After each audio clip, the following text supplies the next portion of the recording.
The regulatory revolving door. Who really watches the Watchmen? Hello, astute investors and discerning citizens. You may harbor the comforting illusion that financial regulators stand as incorruptible guardians of market integrity, diligently shielding you from the ravenous maw of corporate excess. It is a noble vision indeed. However, today on Finance Unfiltered, we shall unapologetically peel back this gilded veneer to expose an uncomfortable truth: the regulatory revolving door. This insidious phenomenon describes how your esteemed public servants frequently transition with remarkable alacrity directly into the very industries they once policed, creating an alarming blurring of lines between objective oversight and lucrative private opportunity. Prepare yourselves, because the watchmen you trust may very well be warming up for their next big private payout. This dynamic is not merely an ethical tightrope walk. It is a systemic challenge, affectionately known as the cozy club or the golden handcuffs, that can lead directly to regulatory capture. When former regulators, armed with invaluable insider knowledge and extensive networks, are strategically recruited by powerful industries, it inevitably fosters inherent conflicts of interest. The insidious result is often a softened government oversight, where corporate interests subtly, or indeed, not so subtly, outweigh public protection. We are left to ponder: is your regulatory agency truly independent? Or has it, perhaps without even realizing it, been rented out to the highest bidder? This compromises the very foundation of financial stability and investor protection.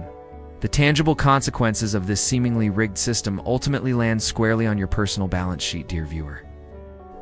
It is the hidden costs of compromised regulatory standards that manifests as the taxpayer's tab, from staggering financial bailouts and environmental catastrophes to higher prices, reduced competition, and even direct risks to your health and safety.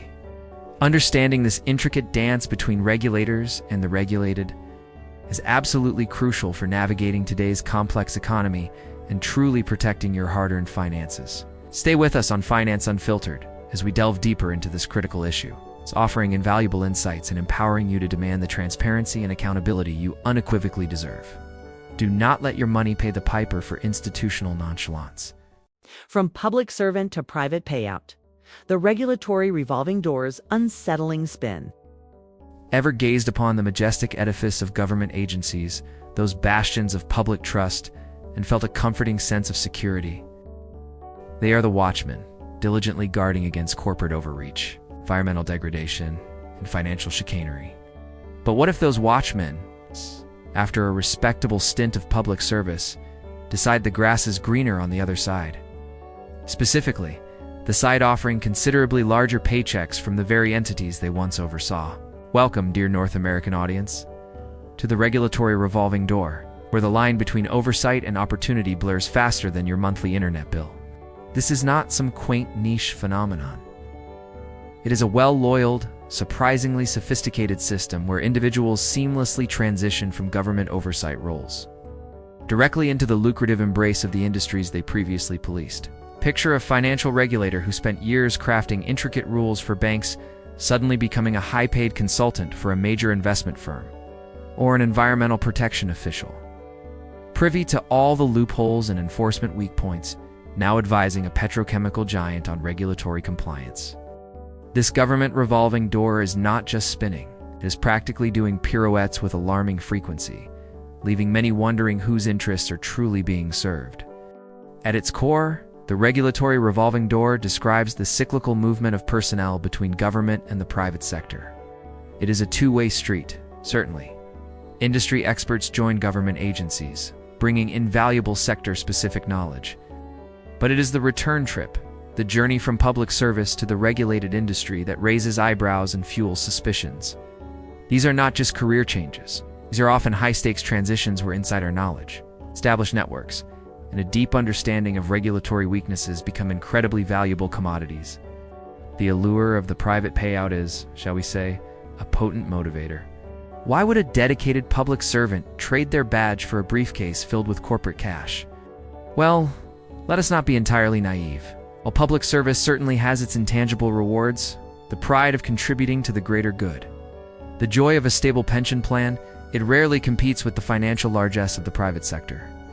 Imagine earning a modest salary developing regulations for say the pharmaceutical industry, only to be offered triple that amount, plus stock options, to help a big pharma company navigate those very same regulations. It is an ethical tightrope walk that, for many, ends with a leap of faith and a considerably softer landing into the private sector. This is not merely about greed. It is also about expertise. Former regulators possess a unique skill set. They understand the legislative intent, the enforcement mechanisms, and the bureaucratic labyrinth. They know precisely where the bodies are buried, metaphorically speaking, and how to dig them up, or more profitably, how to keep them buried. This makes them highly sought-after assets, transforming them from rule makers into rule navigators, often to the profound benefit of their new employers. The most insidious consequence of the revolving door phenomenon is the erosion of public trust and the potential for regulatory capture. When regulators know that a lucrative job awaits them in the industry they currently oversee, it creates a subtle, perhaps even subconscious, incentive to go easy on those future employers. Is a regulator truly independent when they are thinking about their next career move? Or are they inadvertently laying the groundwork for a cushy post-government gig by fostering goodwill with industry players? This leads to regulations that are perhaps weaker, enforcement that is less stringent, and a general environment where corporate interests might consistently outweigh public protection. Real-world and often front-page examples abound across sectors. The financial crisis highlighted how former Treasury officials ended up on Wall Street. Former telecom regulators joined broadband giants, and former defense officials found new homes in military contractors. The public, meanwhile, is left to pick up the pieces, whether it is through economic instability, environmental damage, or higher prices due to lax market oversight. In North America, particularly in Washington, D.C. and state capitals, the U.S. regulatory revolving door is practically an institution. It is a well-trodden path from government agencies, Congress, and even the White House, straight to K Street lobbying firms, corporate boardrooms, and high-powered consultancies. This is not just about a few bad apples. It is a systemic feature of the political economy, deeply ingrained in the culture of influence peddling. For many, it is not a bug. It is a feature designed to ensure that those who understand power can wield it for maximum profit.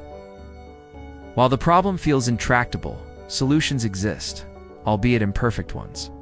Stricter ethics rules and longer cooling-off periods, mandatory delays before former officials can lobby or work for regulated entities are often proposed. Increased transparency regarding post-government employment, and more rigorous oversight of potential conflicts of interest could also help. But as with most things concerning power and money, genuine reform often faces formidable opposition. In the end, the regulatory revolving door remains a stark reminder that vigilance is not just for the watchmen. It is for those of us they are supposed to be watching out for. If we do not demand greater accountability and transparency, this unsettling spin will continue, and the cost, both financially and ethically, will ultimately be borne by us all. It is time to ask not just who watches the watchmen, but who is paying the watchmen after they leave their post, and demand answers. Your pocketbook and your trust depend on it. Golden handcuffs. How regulators are recruited by the industries they oversee. The narrative of public service often conjures images of dedicated individuals working tirelessly for the common good, their efforts safeguarding citizens from corporate excesses or systemic failures. Yet lurking beneath this noble veneer, a more pragmatic, arguably cynical, reality frequently unfolds.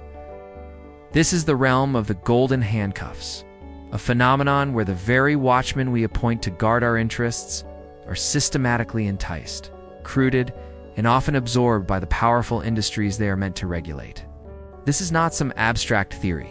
It is a tangible process shaping the landscape of North American regulatory recruitment, influencing everything from consumer protections to environmental standards. Imagine a regulator steeped in the intricacies of a particular industry, possessing unparalleled insight into its operational nuances, its vulnerabilities, and crucially, the pathways to compliance and non-compliance. This individual is a treasure trove of information. Now, picture that same regulator receiving an offer from a major player within that industry, an offer often so astronomically lucrative that it renders any previous government salary a mere pittance. These are the golden handcuffs, binding talented individuals not with metal, but with irresistible financial and professional incentives. The recruitment of former regulators is not merely an act of corporate benevolence, it is a strategic investment. Industries seek out these individuals for several critical reasons. First, they possess an intimate understanding of the regulatory framework, having often helped craft or enforce it. They know the letter of the law, its spirit, and perhaps most importantly, its practical limitations. This knowledge is invaluable for navigating complex compliance landscapes, identifying potential pitfalls, and, quite frankly, understanding how close one can sail to the wind without capsizing. Second, former regulators bring with them an extensive network of contacts within government agencies. These relationships, cultivated over years of professional interaction, can facilitate smoother communication, provide early warnings about impending policy shifts, and perhaps even influence the perception of an industry within regulatory circles. This is not necessarily about illicit influence. It is often about leveraging established rapport to gain a hearing or to clarify complex issues more effectively.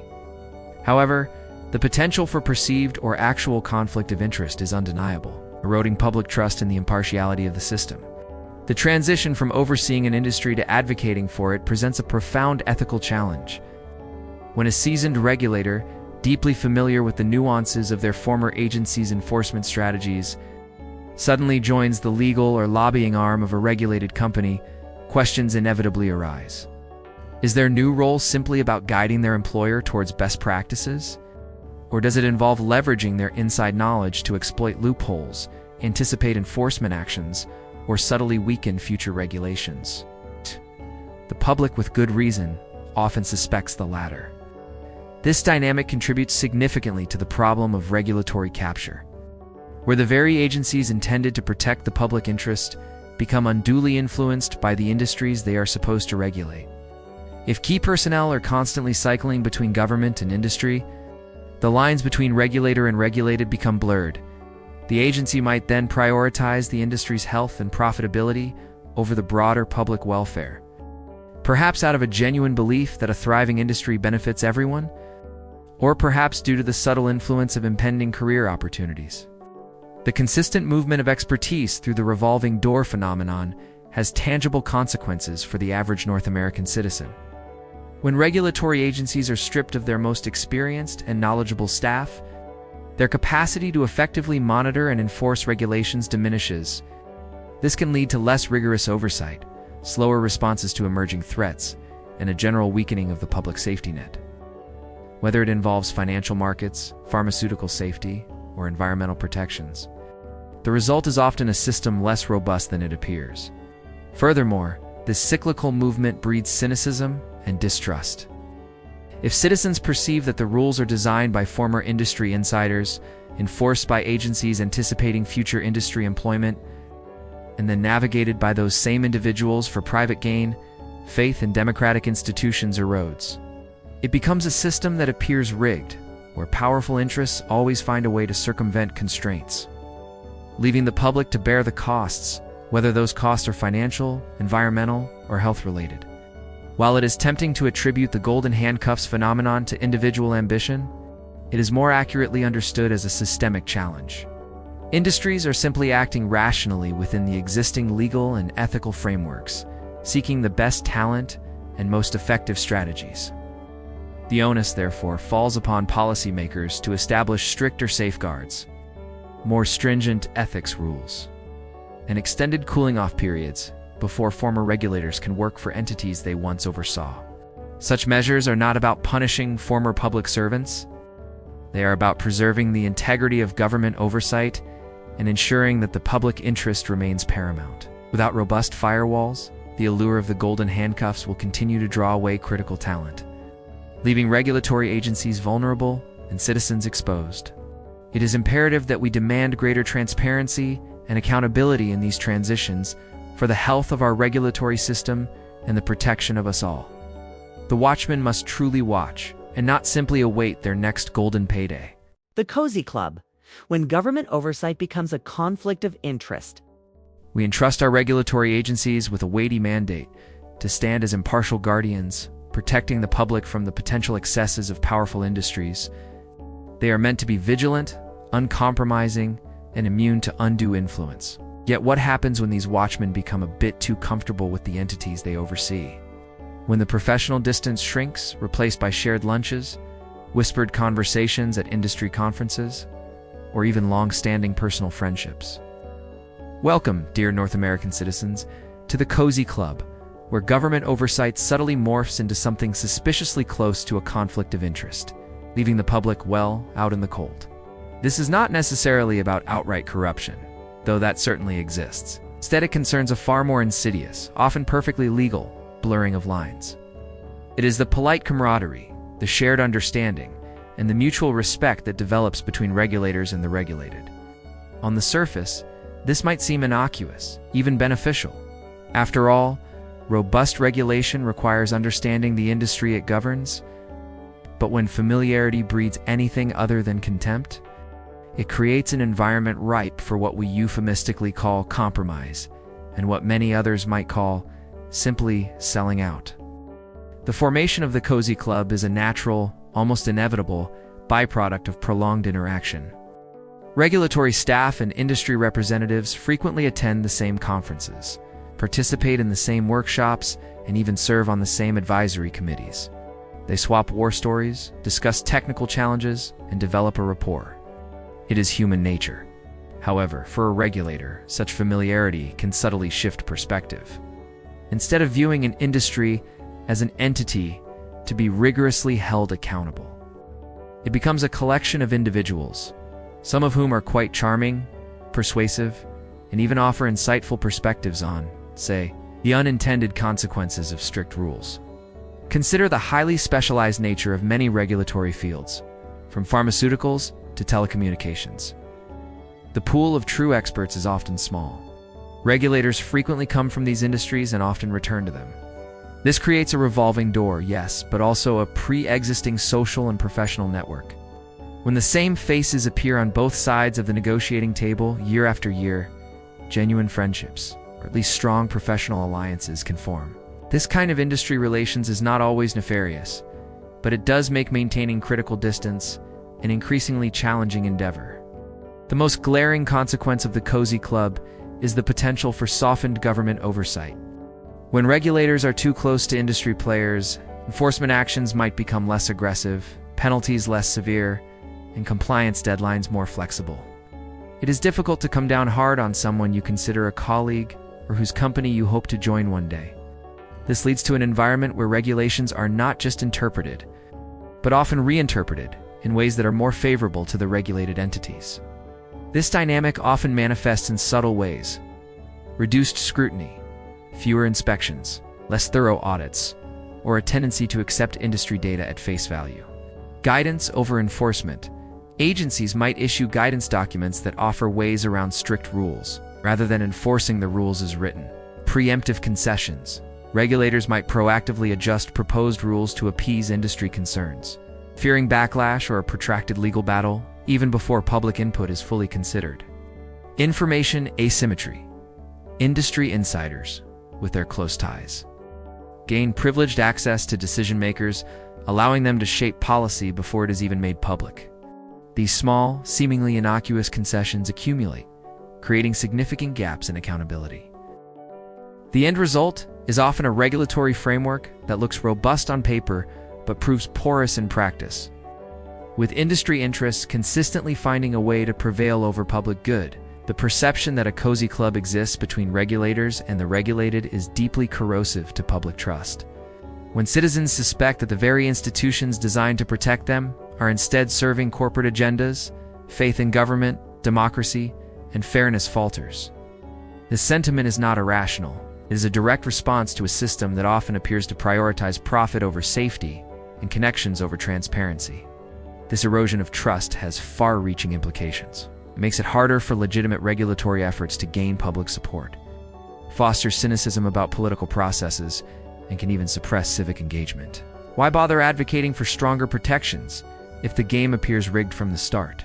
The public feels a profound sense of powerlessness, watching as regulations that were ostensibly created for their benefit are subtly undermined by unseen forces. Dismantling the cozy club is no simple task, as its foundations are often built on perfectly legal, albeit ethically fraught, relationships. However, measures can be taken to restore genuine independence to government oversight.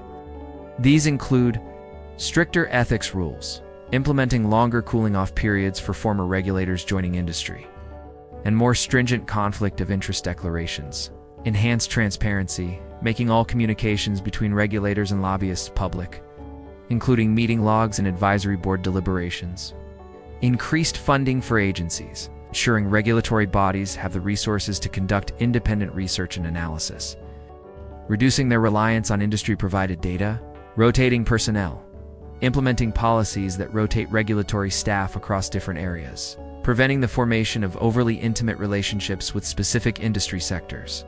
Ultimately, the goal is to reinforce the wall between the regulators and the regulated, ensuring that the watchmen remain vigilant sentinels, not just honored guests in the opulent club rooms of corporate power.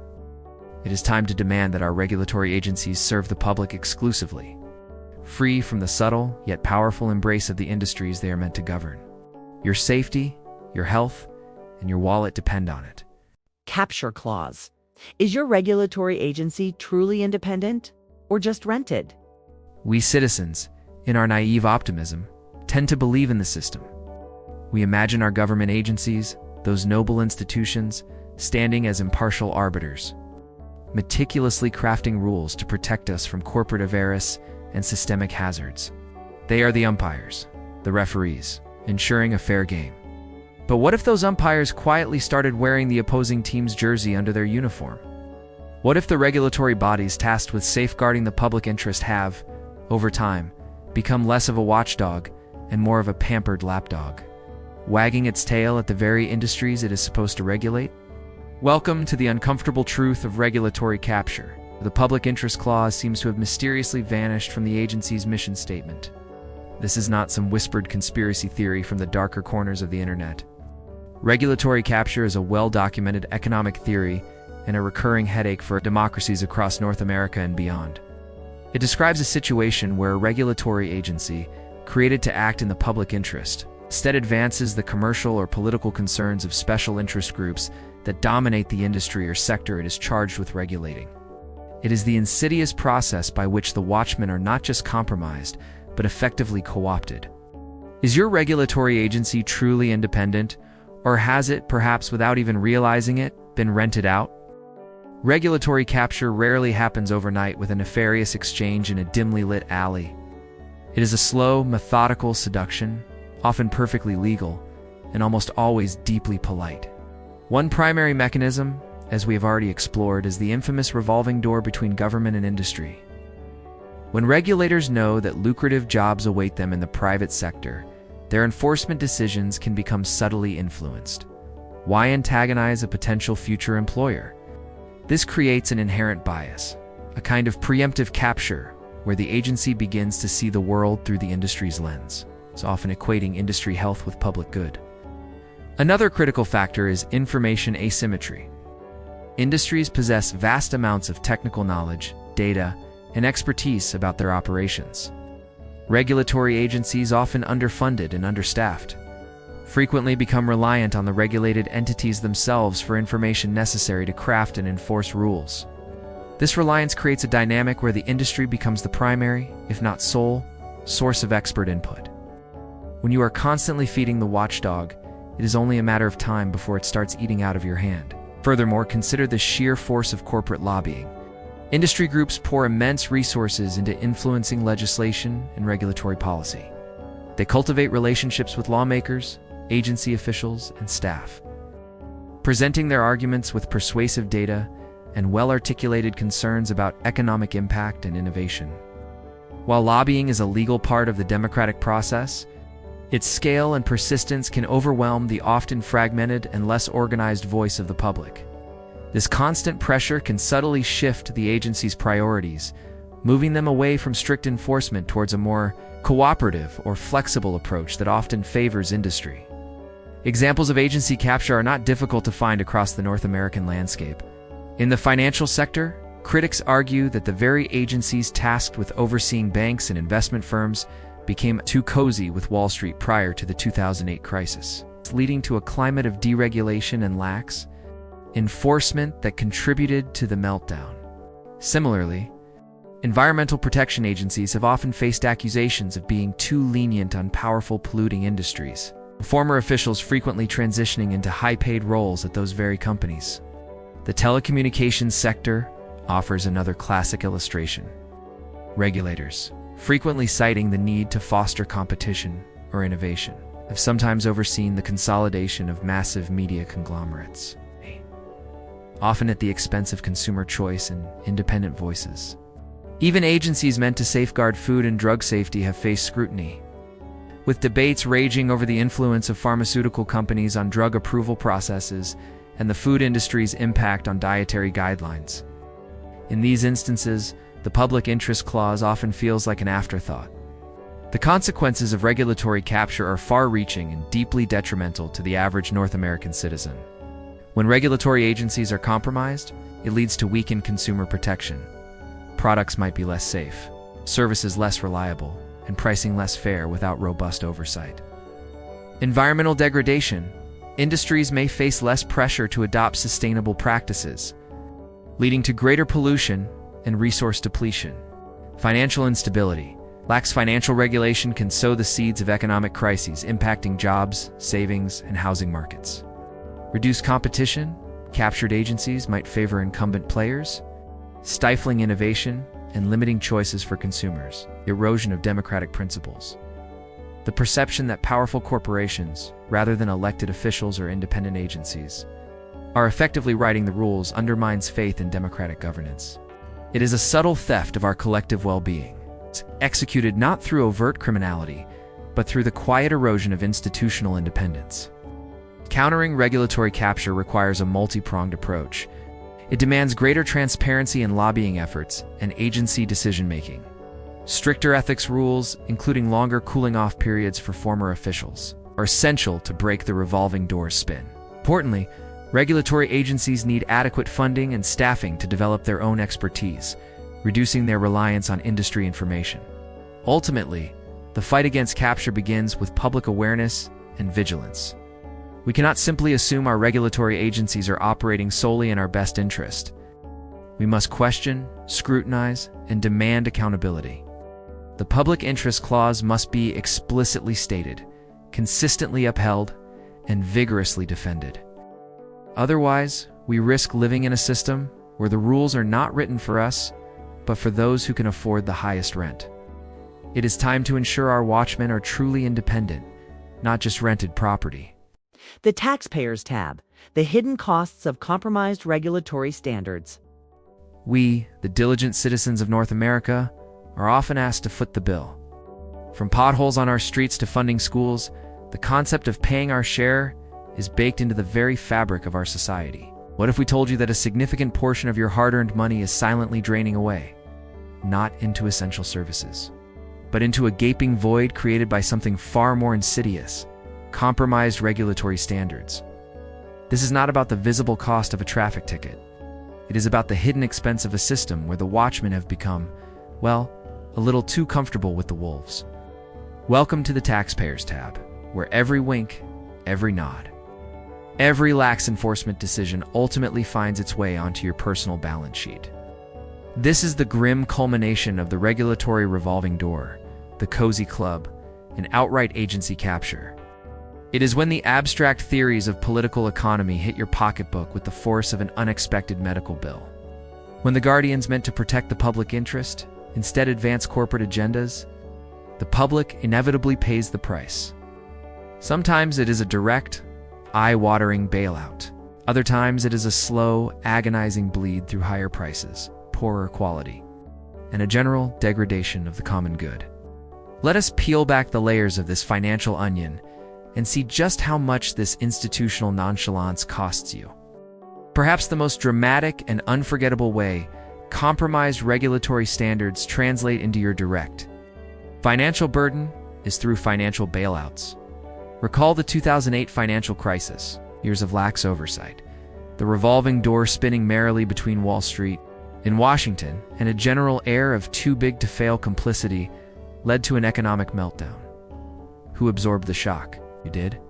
Taxpayer money, billions upon billions of dollars, was injected into failing institutions to prevent a total collapse. This was not charity, it was a consequence. Had regulations been robust, enforced with an unyielding hand, and had agencies been truly independent, perhaps that catastrophic bill would not have landed squarely on your kitchen table. Beyond financial woes, consider environmental disasters. When industries cut corners on safety, environmental protections are often the first to go. An oil spill, a chemical leak, widespread water contamination, these events do not clean themselves up. The immediate polluters may face fines, but the long-term, multi-decade remediation efforts frequently rely on public funds. Superfund sites, ecological restoration projects, or even the costs associated with public health crises due to industrial negligence often become taxpayer responsibilities. It is the ultimate corporate do-over, funded by those who had no say in the original transgression. The costs are not always as explosive as a bailout. More often, they are a steady, insidious drip that erodes your purchasing power. When regulatory agencies are compromised, they might fail to foster genuine market competition. This allows dominant players to consolidate power, forming monopolies or cozy oligopolies. What happens then? Prices go up, innovation slows down, quality stagnates. Consider the pharmaceutical industry in North America. Debates about drug pricing often highlight the perceived lack of effective regulatory oversight, leading to some of the highest medication costs globally. Or think about broadband internet providers. In many regions, a lack of robust regulation has meant limited choices, high prices, and often subpar service. These are not just inconveniences, they are measurable financial drains on every household budget. When competition is stifled by a system that favors incumbents, often through regulatory inaction or biased rules, you, the consumer, are left with fewer options and a fatter bill. It is the ultimate ironic twist. Your laxly regulated free market often feels anything but free. Perhaps the most emotionally resonant cost of compromised regulatory standards is the price paid in human health and safety. When food safety regulations are weak, outbreaks of illness can occur.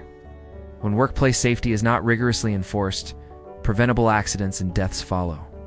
When chemicals are approved without exhaustive testing due to industry pressure, long-term health consequences for the population can emerge. These are not just abstract problems. They are personal tragedies with very real financial ramifications. Healthcare systems become strained, productivity drops, and families suffer immeasurable pain. Who pays for the increased healthcare costs, the lost wages, the disability benefits? Ultimately, society bears a significant portion of this burden, often through public insurance programs or increased taxes to cover healthcare infrastructure. Your well-being, it appears, is just another line item on the taxpayers tab when the regulators are looking the other way. Some argue that deregulation unleashes market forces and spurs innovation. This often sounds plausible until one examines the reality of regulatory capture. When agencies are too close to established industries, they can inadvertently create barriers for new, smaller, and truly innovative companies. Existing players, benefiting from their deep ties and influence, can leverage regulatory loopholes or even lobby for rules that specifically disadvantage newcomers. This leads to a less dynamic economy, fewer entrepreneurial opportunities, and slower overall economic growth. When the playing field is not level, the most efficient and innovative solutions do not always win. Instead, entrenched interests, protected by their relationships with oversight bodies, maintain their dominance. This stifles the very economic dynamism that is supposed to drive prosperity, ultimately impacting national competitiveness and job creation, all of which eventually circles back to affect the collective wealth and opportunities available to you. The hidden costs of compromised regulation are not a theoretical debate. They are a tangible reality that affects every aspect of your life. They manifest as higher prices at the store, fewer choices for essential services, increased health risks, and the nagging suspicion that the system is rigged. It is a quiet form of financial extortion, perpetrated not by criminals in ski masks, but by institutional failures and misplaced loyalties. The solution is not simple, but it begins with awareness. It requires demanding greater transparency, strengthening ethics rules for public servants, and ensuring that regulatory agencies possess the independence and resources to do their job without fear or favor. It is time to stop viewing regulation as a bureaucratic burden and start seeing it for what it is. It's an essential protective shield for your wallet, your health, and your future. Because when the Watchmen compromise, it is always your money that pays the piper. Conclusion.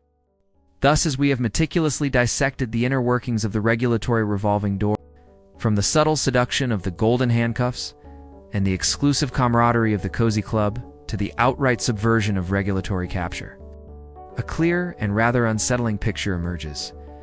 It is not merely a few isolated incidents of impropriety, but a systemic challenge that fundamentally compromises the integrity of our governmental oversight. When the very watchmen we depend upon become entangled with the interests they are meant to regulate, the safeguards meant for our collective well-being inevitably fray, leading to compromised regulatory standards that undermine both public trust and foundational protections. It is a crucial understanding for every North American citizen. The insidious consequence of these intertwined phenomena is a hefty invoice that lands squarely on your doorstep. The taxpayer's tab, whether it manifests as the astronomical costs of a financial bailout, the slow bleed of higher prices due to stifled competition, the direct impact on your health and safety from lax environmental or consumer protections, or the stifled innovation that drags down our economy, the bill is always paid by us. This is not some abstract economic theory. It is a very real, very personal burden. It is imperative that we recognize when our regulatory agencies are truly serving the public interest and when they have, perhaps unwittingly, been rented out to the very industries they were designed to police. Your hard-earned money and your future depend on this vigilance. So, what is a vigilant citizen to do? The answer begins with awareness and ends with action. Demand greater transparency from your elected officials and regulatory bodies. Question the convenient excuses and the friendly handshakes. Advocate for stricter ethics rules and longer cooling-off periods for those transitioning between government and industry. Most importantly, stay informed and engaged. If you found this discussion on regulatory accountability both enlightening and infuriating, we encourage you to join our growing community of informed citizens. Please make sure to subscribe to our channel for more deep dives into critical issues. Give this video a resounding like if you believe in genuine oversight. Leave your thoughts and experiences in the comments section below. And share this video with your acquaintances who deserve to know where their money and trust are truly going. Your active participation is not just appreciated. It is absolutely crucial for demanding the integrity we all deserve.